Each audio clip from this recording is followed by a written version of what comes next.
हिंदू राष्ट्र के समर्थक या हिंदू धर्म के मानने वाले कहते हैं कि सती प्रथा, विधवा विवाह, विधवा उत्पीड़न, देवदासी प्रथा आदि जो है कुरीतियाँ हमारे धार्मिक ग्रंथ में नहीं हैं, ये सामाजिक बुराई है। इसलिए इस वीडियो का बनाने का उद्देश्य यही है कि हम में स्पष्ट हो जाए कि हमारी कुरीतियों का स्रोत सामाजिक द्वेष नहीं, मूल हिंदू धर्म ग्रंथ हैं, जिनका अभिशाप आज भी हमारे अवचेतन मन पर पड़ता है। जब तक हम धर्म ग्रंथों की पोल पट्टी से पूरी तरह से परिचित नहीं होंगे, तब तक भ्रम में रहेंगे कि हमारे धर्म निर्देश तो सही हैं, उन पर अमल गलत हो रहा है। आवश्यकता यह है हम सत्य को पहचानें और यदि सत्य कड़वा है, अनैतिक है, तो उसे त्यागने का साहस करें। दोगली बातों से हमारे समाज में सुधार नहीं हो सकता। धर्म ग्रंथों ने विधवा के विवाह पर प्रतिबंध का मामला अनुमान पर नहीं छोड़ा है। उन्होंने स्पष्ट और दृढ़ आदेश देकर उसका निषेध किया है। मन उनके आदेश हैं कि पति के मर जाने के बाद स्त्री दूसरे पति का तो नाम भी न लें और उसे विवाह करने की बात ही तो छोड़ो।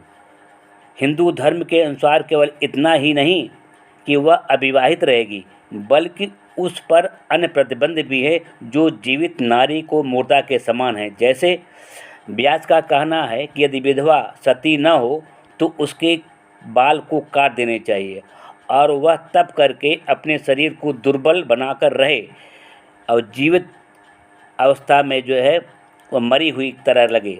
बौधायन धर्मसूत्र का आदेश है कि विधवा 1 साल के लिए नमक तक न खाए और धरती पर सोए। और वृद्धारित स्मिथ का कहना है कि विधवा केस संवारना, पान खाना, गंध सेवन करना, शरीर पर पुष्प लगाना, आभूषण एवं रंगदार वस्त्र पहनना छोड़ दे। वह न तो पीतल कांसे के बर्तन में भोजन करे, न दिन में 2 बार खाए, न आँखों में काजल लगाए, और वह सदा सफ़ेद वस्त्र पहने और सदा भगवान की पूजा करे। रात को कुश की घास की चटाई बिछाकर धरती पर सोए। जब तक जीवित रहे तब करती रहे। मासिक धर्म के दिनों में वह भोजन के बिना रहे। केसर और बोल गंध युक्त मतलब अच्छे कपड़े ना पहने।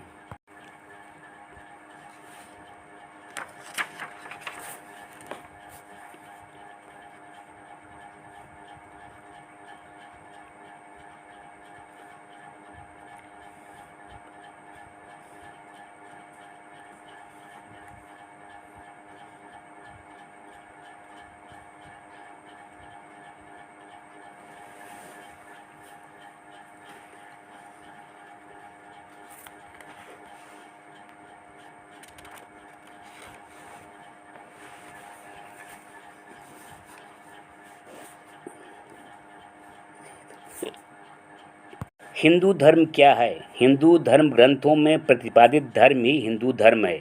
ये धर्म ग्रंथ कौन से हैं? इनकी परंपरा ऋग्वेद से शुरू होती है और धर्मसूत्रों, रामायण, महाभारत, पुराणों, स्मृतियों आदि से होती हुई 19वीं शताब्दी तक चली आती है। अपने को रामायण के ज्ञाता मानने वाले लोग कहते हैं कि सती प्रथा राक्षसों में प्रचलित थी, आर्यों में नहीं। इसलिए सुलोचना अपने पति के शव के साथ सती हुई। यह बात बिल्कुल सरासर गलत है। आर्यों में और अनार्यों में दोनों में थी। इसके विपरीत आर्यों में इसके अस्तित्व का वर्णन रामायण में मिलता है। दशरथ की मृत्यु पर कौशल्या कहती हैं, मैं महाराज के शरीर को आलिंगन कर अग्नि में प्रवेश करूंगी। यह अलग बात है कि वो सती नहीं हुई। सीता को रावण जब राम का माया निर्मित कटा सिर दिखाता है, तब वह कहती हैं कि हे रावण, मैं अपने पति के साथ सती हो जाऊंगी। यह वाल्मीकि रामायण युद्धकांड सर्ग 32 श्लोक 32 में है। अब इस तरह स्पष्ट होता है कि रामायण के समय में भी सती प्रथा प्रचलित थी। यह अनार्यों की अपेक्षा आर्यों में अधिक थी। उत्तर भारत में आज भी घर घर पढ़ी जा रही तुलसीकृत रामायण का तो कहना है कि जो नारी अपने पति से प्रेम नहीं करती है वो अगले जन्म में विधवा हो जाती है। जैसे पति प्रतिकूल नारी जह जाई, विधवा होई पाए तरुणाई।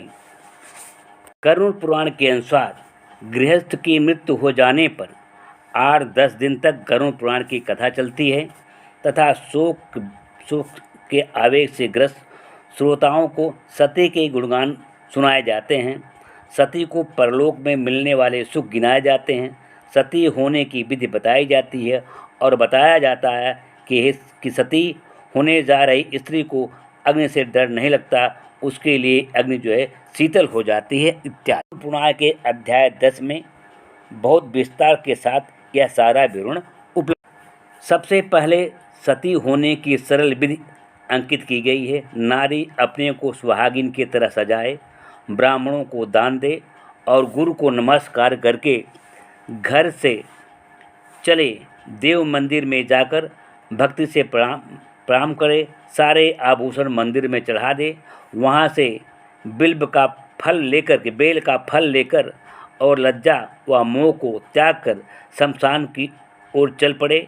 वहाँ सूर्य को नमस्कार करके चिता की परिक्रमा करे। तत्पश्चात चिता पर बैठकर पति का सिर अपनी गोद में रख ले, फिर बेल का फल सहेलियों को देकर उन्हें आग लगाने को कहे। उस आग में अपने को इस तरह जलाए मानो वह गंगा के शीतल जल में डुबकी लगा रही हो। यह गरुड़ पुराण अध्याय 10 श्लोक संख्या 36-40 में देखिए। गरुड़ पुराण स्त्री को बहकाते हुए कहता है कि नारी को आग से डरना नहीं चाहिए, क्योंकि जब औरत पति की लाश के साथ आग में बैठती है तब अंगों को जलन महसूस नहीं होती। उस आग में तो केवल पाप जलते हैं। जैसे बर्तन को आग में रखने से उसके साथ केवल मैल जलता है। जो नारी सती सच्ची होती है वह मृत पति के साथ तादात्म्य स्थापित कर लेती है। इस तरह पति के साथ होने के कारण वह जलती नहीं है। यह है गरुड़ पुराण अध्याय 16 श्लोक संख्या 42, 43, 44, 45। इस तरह के धार्मिक उपदेश गलत बातों से धर्मभीर नारी को बहकाते रहे हैं और उसकी सामान्य बुद्धि पर धार्मिक उन्माद का अमानवीय पर्दा डालकर उसे आत्महत्या के लिए प्रेरित करते रहे हैं। पुराण उसी अध्याय 10 श्लोक संख्या 48, 49, 50, 51, 52, 53 में कहता है कि नारी जब तक पति के शव के साथ अपने को नहीं जलाती तब तक वह नारी के रूप में जन्म लेती रहेगी और नारी जीवन में मिलने वाले दुख, कष्ट, उपेक्षा को झेलती रहेगी। अतः इस सब से एक ही बार छुटकारा पाने के लिए उसे सती हो जाना चाहिए। न केवल छुटकारा मिलेगा बल्कि स्वर्ग में वह ऋषि पत्नी अरुंधति के समान पूजा की जाएगी। वह अप्सराएं उसकी स्तुति करेंगी और अपने पति के साथ वह 14 इंद्रों की उम्र तक आनंद मनाएगी। सूर्य के समान चमकने वाले विमान में विहार करेगी और जब तक सूर्य चांद विद्यमान है पति लोक में भी निवास करेगी। इतना ही नहीं, बाद में उसका जन्म भी बहुत अच्छे कुल में होगा। गरुड़ पुराण का लिखने वाला फिर स्त्रियों को जो है गाली देता है, मूर्ख कहता है कि जो स्त्री जलने के डर से सती नहीं होती है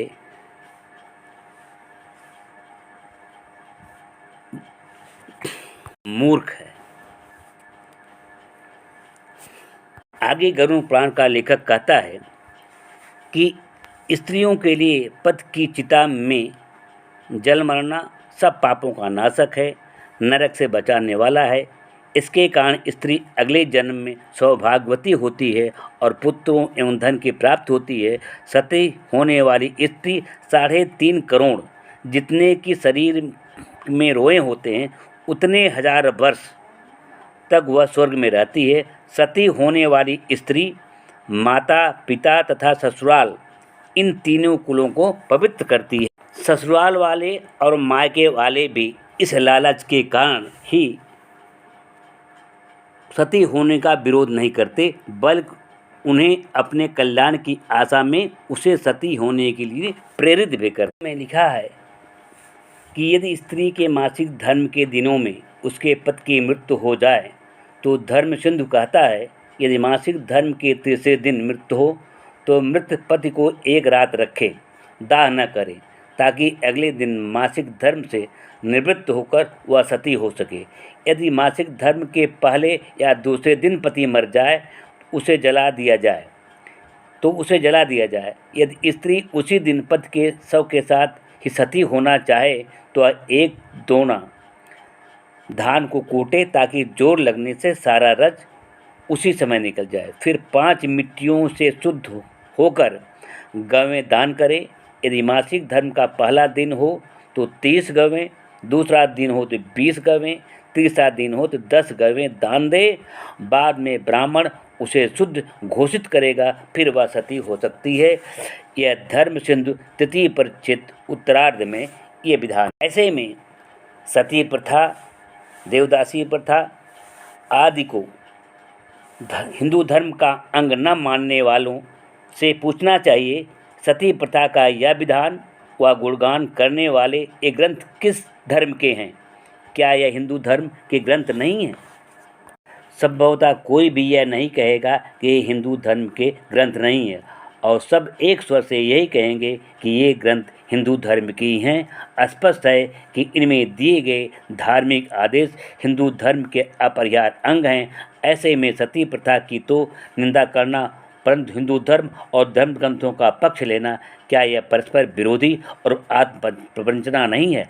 ऐसे में यह कैसे कहा जा सकता है सती प्रथा आदि देवदासी प्रथा आदि बुराइयां हिंदू धर्म की अंग न? महात्मा बुद्ध के अभियान के बाद हिंदू धर्म के लोगों ने अपने ग्रंथों में सती प्रथा पर जोर देना बंद कर दिया और विष्णु धर्म में लिखा कि स्त्री या विधवा मरना चाहे तो मरे, लेकिन अगर जीवित रहे तो वह ब्रह्मचर्य पूर्वक जीवित रहे। इससे स्पष्ट है धीरे धीरे साथ मरने या जीवित रहने में परिवर्तन होना शुरू हो गया था। इसमें बुद्ध मत का बहुत बड़ा हाथ था। लेकिन भगवान गौतम बुद्ध की मृत्यु के बाद पुष्यमित ने अंतिम बौद्ध राजा बृहद्रथ की हत्या करके 185 ईसा पूर्व में पुनः ब्राह्मणवाद की दृढ़ नींव रख दी, जिसके परिणाम स्वरूप जात पात का बड़ी कठोरता से पालन किया जाने लगा।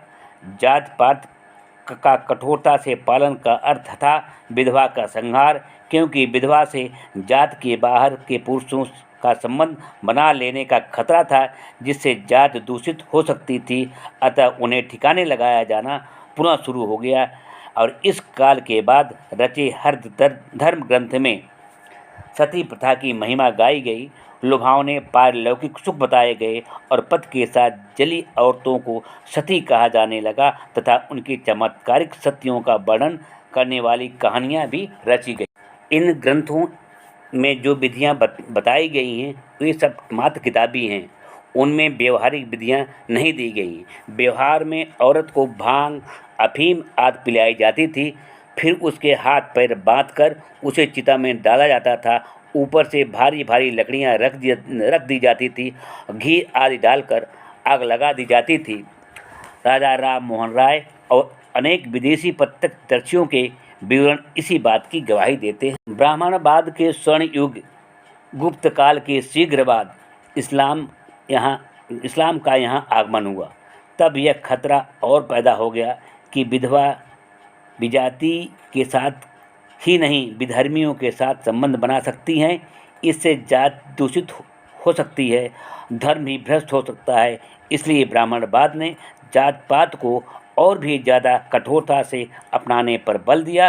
अनेक स्मृतियाँ और पुराण इसी दौरान रचे और परिवर्तित किए गए।